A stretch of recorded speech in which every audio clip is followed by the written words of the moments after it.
Yeah, thank you, Honorable Speaker. Honorable Speaker, I want to state some statements of fact.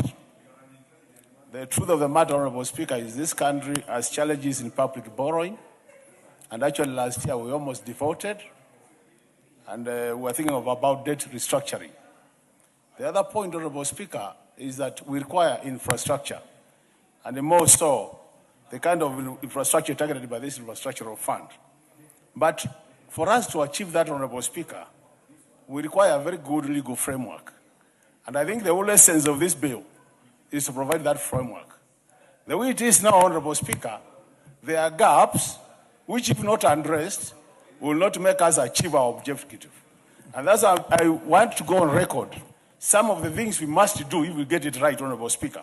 One of them, Honorable Speaker, is the issue of public debt. Honorable Speaker, this House, every year, passes a document called Medium-Term Debt Strategy, which defines the levels of borrowing and the mixed ratios of borrowing, Honorable Speaker. And that document is properly discussed by our Committee on Public Debt and Privatization. And on the basis of that discussion, we agree on how much to borrow and how much not to borrow, Honorable Speaker.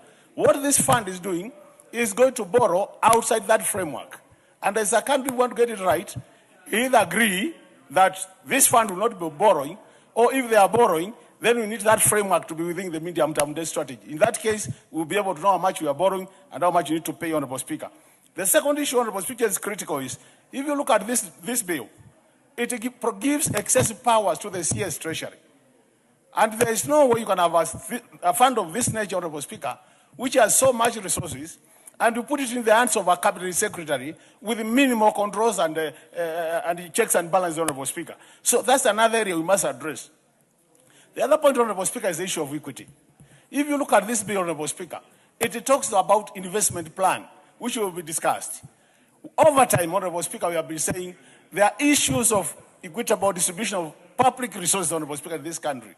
When you look at this fund, there is no attempt at all, Honorable Speaker, to tell Kenyans how will you ensure equity in the distribution of this fund, so that even as we talk about the commercially viable projects, Honorable Speaker, that we know that Kenya is a country and these funds belong to the country, Honorable Speaker.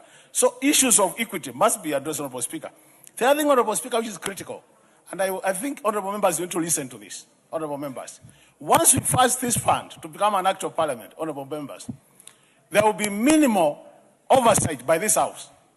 Matters in terms of how do you apply the resources, and in terms of how have the resources been utilized, so that you can confirm that the resources were used for public interest. That's an area as a House, if you pass as it is, Honorable Speaker, we'll be having a challenge, Honorable Speaker. And I wish members can rise to the occasion so that we do justice to this bill. Actually, I like the statement which was being given by Honorable Undo. Majority Leader, we've been with you in this House for long.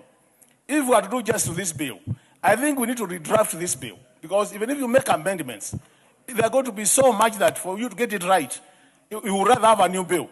So my proposal would be, if there's an opportunity, you step down this bill, redraft it, and bring back to the House so that we get the right bill for the country, Honorable Speaker. Honorable Speaker, the other issue is the issue of the CEO and the administrator, the fund administrator, Honorable Speaker. I remember yesterday there was a mention that this has been sorted out in the committee report. But I want to say, if you look at our constitution, any fund you create, the topmost officer, technical officer, should be an administrator. So we need an administrator of the fund, not a CEO. And that must be sorted out. Otherwise, you'll have conflict of interest, and then issues of management will be a challenge, Honorable Speaker. The other issue, Honorable Speaker, is when you look at the bill, it says issues of salaries, allowances, will be discussed or will be directed by the CS Treasury. In this country, we'll have a constitutional commission called SCRC, which determines salaries and commissions for public servants and state officers. I think we need to get that right so that we align it and get that is done by the right office, which is a constitutional office, Honorable Speaker. Honorable Speaker, as I conclude, these things we are discussing here, the infrastructure we require, Honorable Speaker, most of them are engineering in nature. When you talk about the roads, you talk about the seaports, the airports.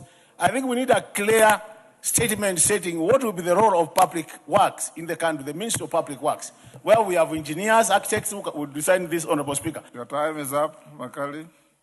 Bowen.